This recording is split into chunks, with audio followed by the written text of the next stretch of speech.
Hello, I'm David Hughes. Welcome to Your Perfect Body, the podcast of the esoteric teaching community.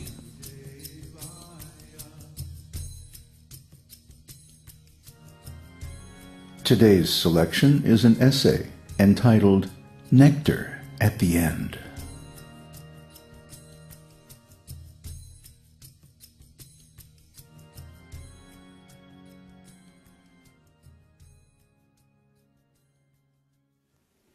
Everything that has a beginning has an end.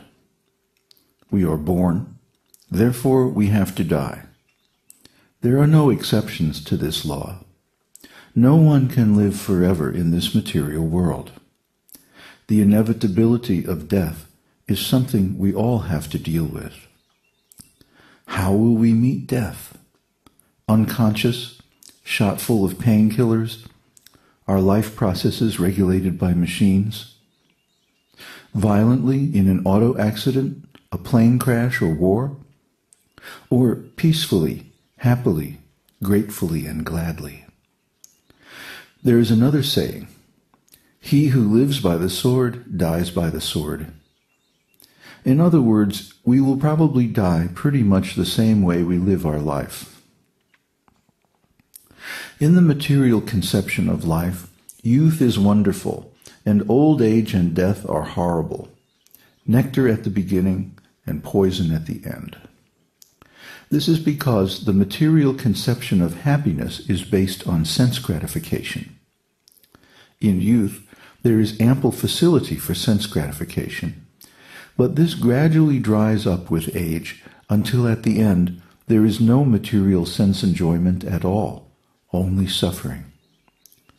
However, in the spiritual conception of life, the real source of enjoyment is the spirit soul. Just as the soul is the source of the life energy that powers the body, the soul is also the source of all pleasure and enjoyment.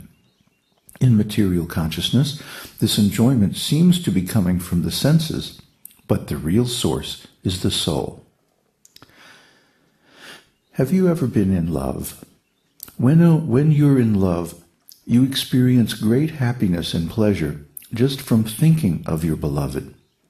Even when you're not together, you feel pleasure from your love. This pleasure is coming from the soul, and the proof is that the pleasure is present even when physically separated from the beloved. Of course, in material life, love eventually loses its transcendent sparkle and becomes mundane. Why? Because we mistakenly identify the beloved as the source of the love we feel. As soon as our beloved misbehaves or otherwise fails to meet our expectations, we cover our warm, loving feelings with judgment, which can even turn into hate. Just see the delusory quality of the material conception of life. Actually, the love we get so much pleasure from is coming from our real self, the soul. In spiritual life, our beloved is Krishna, the Supreme Personality of Godhead. Since he is perfect in every way, there is never any reason for our love for him to end. In fact, unlike an ordinary person, the more we get to know him, the more our love for him increases, because he is a bottomless ocean of good qualities. Thus, by loving Krishna, we can experience the wonderful pleasure of transcendental love in any condition of life, young, old, healthy, or diseased. Even on the brink of death, we can bask in the warm rays of spiritual love and be comforted by Krishna's personal presence. Instead of the greatest tragedy, death can become the greatest triumph, permanent liberation from material existence and suffering. But to achieve this, we have to live our life in such a way that we cultivate spiritual love from the beginning. This may be a little inconvenient when we are young, but youth is the very best time to begin spiritual life. In India it is said, "A saint in youth is a saint in truth." The older we get, the harder it is to change and develop spiritual habits.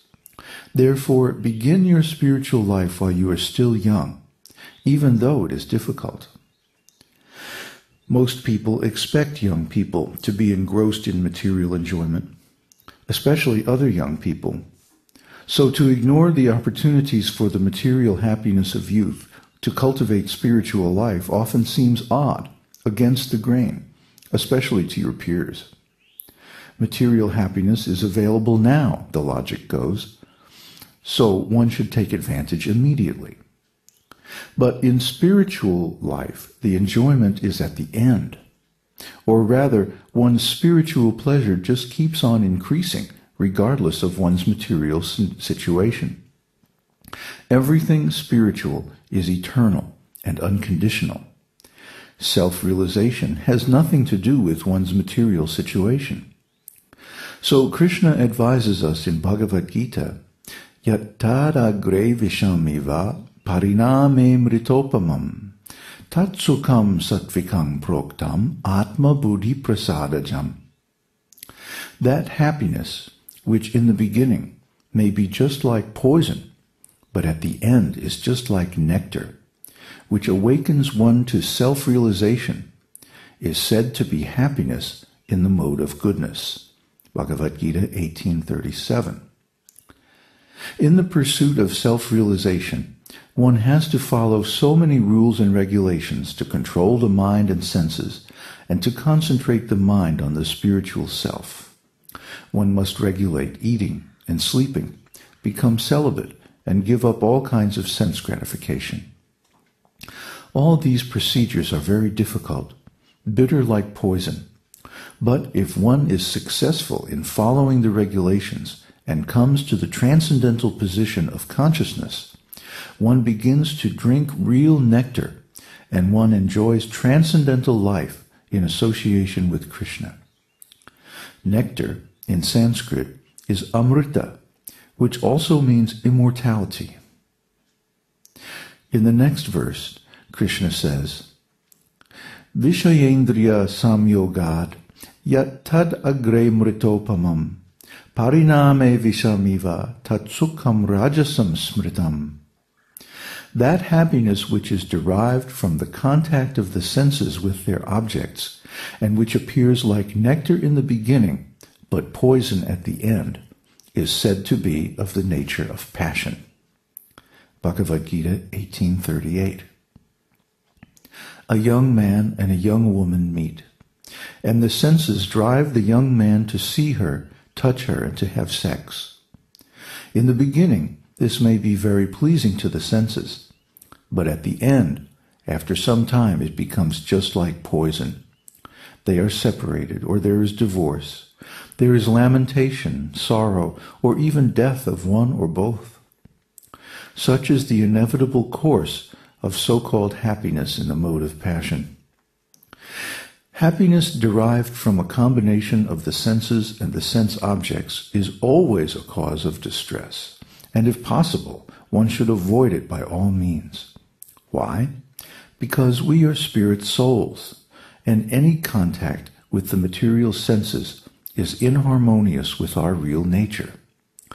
We are meant for eternal, transcendental happiness, perfect enjoyment in relationship with God, Krishna.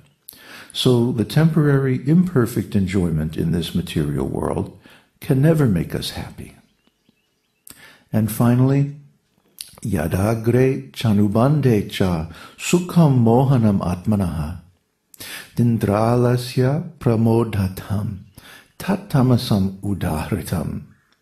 And that happiness which is blind to self-realization, which is delusion from beginning to end, and which arises from sleep, laziness, and delusion, is said to be in the nature of ignorance. Bhagavad Gita 18:39. One who takes pleasure in laziness and sleep is certainly in the mode of darkness, ignorance, and one who has no idea how to act and how not to act is also in the mode of ignorance. For the person in the mode of ignorance, everything is illusion. There is no happiness either in the beginning or at the end. For the person in the mode of passion, there might be some kind of ephemeral happiness in the beginning and distress at the end. But for the person in the mode of ignorance, there is only distress, both in the beginning and at the end. So by Krishna's grace, we have free will,